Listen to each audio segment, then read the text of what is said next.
Welcome everyone to High Dragons. Here with a video on Theorycrafting for the next expansion. I didn't make a video with the card dump because honestly it was too many cards and let's be honest, most of them are actually bad for a while. So if you want to see a quick review of them, you can always watch Slizzle's video on it, the 5 minute review. It's honestly always pretty good. I love watching his videos, reviewing the cards with short, witty comments. Other than that, I decided that instead of just going over a bunch of cards that most of us aren't going to play anyway, so I decided why not show you the cards that we are going to be playing in the decks that they are going to be played in. So in this video I'm going to go over the first 5 classes alphabetically to not make the video too long or heavy or whatever. First we have Demon Hunter, of course, the new poster child of Team 5. And Demon Hunter got a sort of Deathrattle theme going on. Demon Hunter in Wild only plays odds, and of course I'm not going to Theorycraft an odd deck because we already know how it's going to look and it's not very new card intensive. So instead I'm going to showcase a couple Deathrattle builds. First we have a big one, a more controlish, slow one. It's very greedy. You see we have Nzoth, the Undertaker, and we have of course the new card, Blackthorn, Death Speaker Blackthorn, which summons 3 Death Rattle for your deck that goes 5 or less, so you want to keep your Death Rattles as expensive as possible within that range. So here we have Peogen and Estalag, we have Rotten Applebone to keep yourself alive, Albatross, you just can't pass off on Albatross really when you're playing any kind of the Rattle deck. Also, the new card Talon Fordring from the core set is here. 5 mana 3/3 Divine Shield Taunt. And this card draws your highest cost card, so when you play you are guaranteed to get your Nzoth or your Undertaker, your Coil Fan Warlord. Talking about, I'm not quite sure if the Coil Fans are going to be good here. I'm just testing them because there was no chance to use them so far in the year that Demon Hunter is being out. And I wanted to see how it does. Side incredible is to get multiple of your legendaries, multiple copies of your legendary. You can get 2 Nzoths, maybe 2 Blackthorns if you manage to outcast them. And in the early game we have anything that helps us survive them. We have of course Chaos Nova, we have of course Immolation Aura. The new Sigil of Flame is very interesting. A board clear or use a free turn. Iving of course, Warblades, any kind of life steal to get yourself alive to 7 mana, which it's kind of the challenge of the deck, getting alive to 7 mana to play Blackthorn and try to win the game from there because the tempo swing Blackthorn gives you is insane. Next we have another Demon Hunter Death Rattle, but this time it's a cheaper variant. This is more aggro-centric, more focused on your small Death Rattle variant. You have of course the Razor Board and the Beastmaster both summon Death Rattles from your hand. So the idea with this deck is that you play them and they become really sticky minions summoning things for your hand and summoning things for your hand. You have the new weapon Tox Piercer here because draws you a Death Rattle. True Aim Crescent can help you take Trace on board for free with your Death Rattles. Albatross is here because of course he is. Terran Gorfring is an amazing card for Death Rattle decks. The Berserker is the biggest card here in terms of stats and it can be summoned with Beastmaster. So Kinds of Fury, of course, a card Demon Hunter loves, but you haven't been able to play in while. Vengeful Spirit, if you manage to outcast him, he draws 2 Death Rattles, which is very good. And of course, the top end of the deck is the School of Cooldown. I know Piloted Shadow is very low here, but he was like the biggest, stickiest 4 mana Death Rattle I could find. The other option was the other shader that summons a Bulldog from hand. I considered that one, but I think after a chain of summoning Deathrattle from your hand, you'd rather summon a minion that's stickier. Next, we have a deck that everyone's going to be complaining about for the next few weeks, probably. And it is what I like to call Darkglare Druid. Basically, a deck where you try to ram to turn 7 to play a new card, Celestial Alignment, which sets both players to 0 mana crystals and all cards in hands and deck to 1 mana. Basically, the idea is that you play this, and then on the next turn you play a bunch of giants for 0 mana, and then play Locked to lock them down even further. It's basically Darkglare but with a lot more giants and a lot more survivability. No, the thing that's probably keeping this deck apart is the fact that on the turn you play the Celestial Alignment, there's nothing you can do. You are going to have 0 mana and there's no way to circumvent this because Lightning Bloom is going to cost 1 instead of 0, so you can't cast anything. That's why probably the deck is not going to be as good as people are hyping it to be. But it doesn't matter because you have Endured Marauder and Oaken Summons. Endured Marauder being the new overstated 4 mana minion that shouldn't have been printed ever. But yeah, this is the card that's going to make Druid obnoxious after all. But we will see. We will see what happens. Next we have Hunter. Spiteful Hunter got a new toy, a new key card in Primordial Protector, which is basically another copy of Spiteful Summer but for 2 more mana. Now, in order to run up that lineup of Spiteful and Spiteful 2, it's also running Starving Buzzard to get a lot of draw. Tavish Stormspike is also here in case you want to thin up your deck, set up some crazy littles. I included 1 Rhino, so if you attack with a 6 mana beast, it will summon Rhino, and every beast that you summon afterwards is going to have charge. So for the 6 mana slot, I included Wild Blood Slinger because it's the only 6 mana minion that has charge and it's a beast, because when you summon it, it immediately summons a minion from your opponent's hand and attacks. So if it does that and you have Tavish on board, it attacks and immediately summons the Rhino, and it can attack again your opponent's face. And then from there you summon a Mana Saver on the 4th slot, and Mana Saver is also great because it works outside of the Tavish combo. It's a stealth minion and gives you 1 mana, so if you play Saber on 4, you can attack with it, go to 6 and play your Spiteful Summoner. Shadow Whiteclaw is here because buffing your beast is amazing. Other than that, you have Rexar to run it up.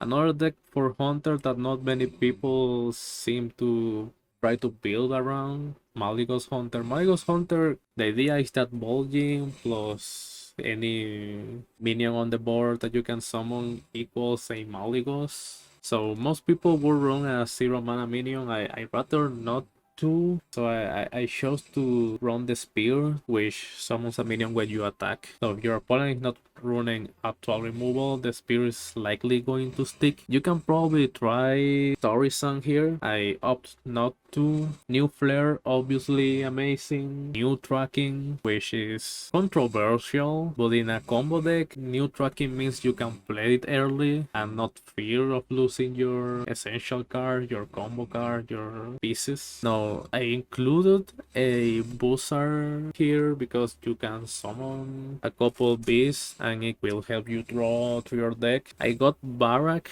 to draw either Tracking or your Born cards. It can draw Quick Shot or Ingenuity, or of course one of the secrets, which are here to help you get through the early game. And then it will get you either Master's Call or Unleash the Hounds. And the idea here is that you play Ingenuity to draw your Buzzard. Now the only downside is that Barak is so expensive at 5 that most of the time you're just going to play him and straight up die there. But this is not a deck that preys on aggro decks. This is a deck that preys on slower decks. So next we have Mage, and not only me, a lot of people have been trying to make this deck work for so long now, and I think it's finally happening. So even Mage here got 3 new amazing cards that I'm pretty sure it's not a coincidence that all 3 cards are even cost. Maybe because in odd they will be insane, or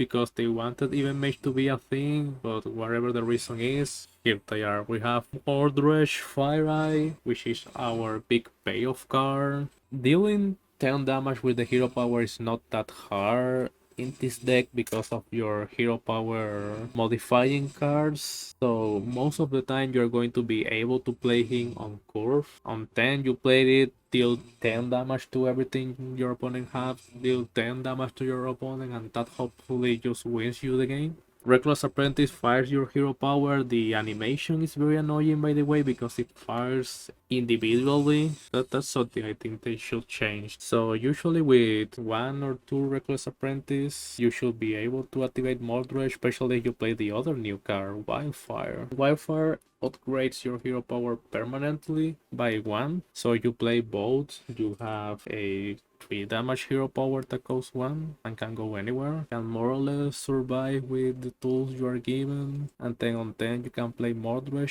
or there's actually a hidden OTK here, which includes playing Bargot and copying Bargot with Potion of Illusion. Then you play your copied Bargots and play Wildfire, and that will give you a 6 damage hero power if you do that correctly. And then you can play on 10 your Goldara Rake, then you fire your hero power at your opponent as many times as you can, and that should be usually enough to maybe kill a non-druid opponent. It's a nice combo you can kind of set up if you are playing against a slower deck that you think you can kill that way. The Starcrier and Book of Specters are here to get to your cards quicker. Ruined Orb because it's new and it also goes face for some reason.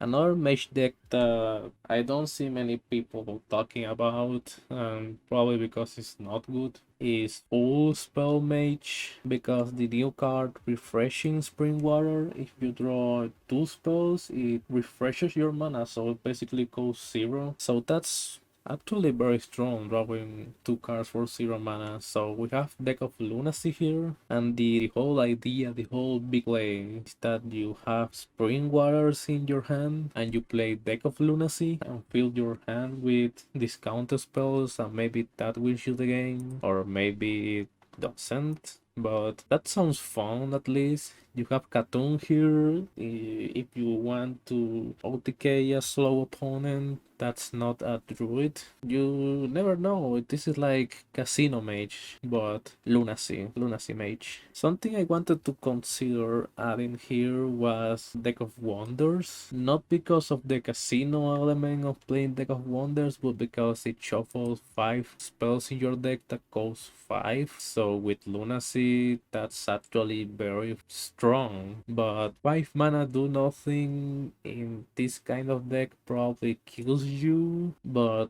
that's a consideration you can take yourself. Lair Draconic sometimes goes off and the 6/6 is too big for your opponent to deal with. Most of the time that's not the case, but you never know. Overall, a very meme deck, but it's a deck that I'm personally very hyped to play because this kind of deck just plays differently every time you play it, so I like that variance from Hearthstone decks. Next, the class that got probably one of the most insane cards back, Call to Arms, and we open with a Secret Paladin. At first glance, you can tell there's no Mysterious Challenger here, and that's because I think Mysterious Challenger just might be too slow for this deck. I might be wrong though, especially with this many secrets. It's hard to calculate how many secrets you should be playing in this deck because you always want to be able to keep pulling them to thin your deck, but you also don't want to draw them most of the time. So the idea here is that you have 10 secrets that are overall the strongest ones, and you pull all of them from your deck, and then you pull all your small minions from your deck, and you are left with your big cards, which is basically your 5 mana legendary. The only one drop you're playing here is Righteous Protector. I think probably playing another one drop instead of a set of secrets might be better. But I want to try how many secrets can you run before the deck just collapses in on itself. For that reason I'm playing Mad Scientist to pull from the Call to Arms. Morgul is another card that you summon from Call to Arms and then becomes one of those threats I'm talking you about. Because when you think your deck this much, you're most likely going to draw your Morlock Prime thing, and a lot of decks just can't deal with the board that the Prime puts up sometimes, so that's another win condition. The Sword of the Fallen is basically another 3 Mad Scientists for each one, so that's a lot of scientists, that's a lot of secrets you can pull. Commander Risa is here because she's just never seen play, and I think this is the proper deck for her to shine, so that's why I chose the secrets around her. Avenge triggering twice is insanely strong. Galloping Savior triggering twice is also strong. Never Surrender triggering twice is just obnoxious. Sacrifice triggering twice gives you a free minion. Oh my god, just does nothing, and Reckoning also does nothing, but I think Reckoning is too strong to pass up. Now Crossroads Gossiper. Actually Trump played on stream a standard version of this deck, and it's just insane just how big the Gossiper got sometimes, and you can summon her back with Rally, which is like the second refill with condition this deck has. So the idea of the deck is that you play Call to Arms, you play your Risa, your Gossiper naturally, and then you play Rally and resummon your Righteous Protector, resummon your Murloc or your Minibot, and resummon your Risa or your Gossiper, and that's a very strong board if you have some secrets out. And then your top end is just Smite. If you have some secrets out and get like a huge board. And then, of course, the big loser of the unnerfed Libran Paladin. I just bought the new card here, Carrier Roam.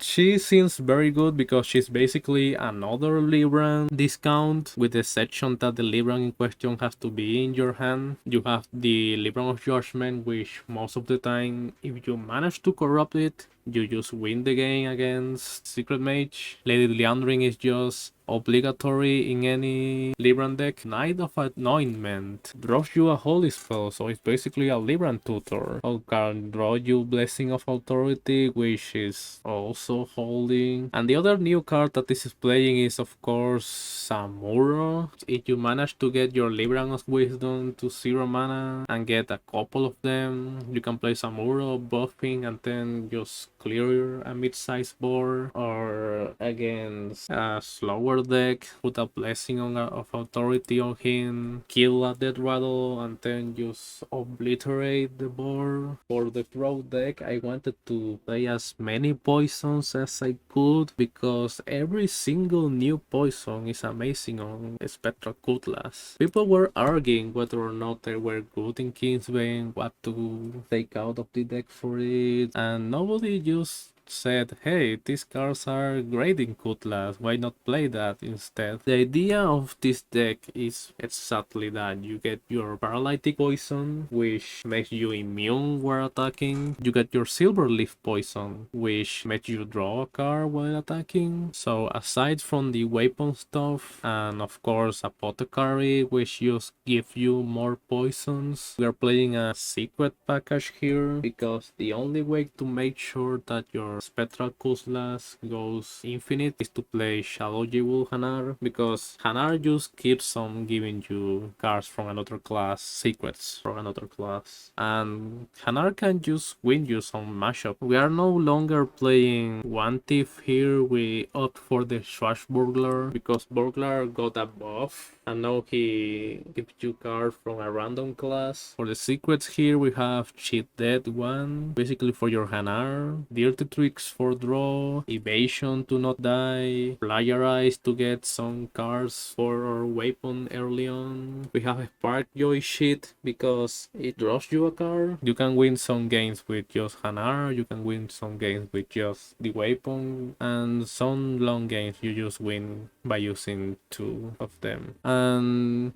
that's it for the Pierce 5 classes. I actually hide from most of these decks. I hope you enjoyed and I hope you come back tomorrow for the other 5 classes. Hopefully by then I have crafted a priest deck, but because right now I've seen a lot of decks. I went to a lot of Theorycrafts and just nobody seems to want to play priest at all. There's zero Theorycrafts priest decks for the new expansion. Zero Theorycraft priest decks for the new expansion. And honestly, that's very good because nobody likes priest and Rasa got absolutely nothing new. Yeah, just don't play priest. I might just skip priest tomorrow. Anyway, see you tomorrow. Please come back. Take care. Like, subscribe, leave a comment, even if it just to insult me, because you know that kind of stuff just helps me a lot. And see you tomorrow.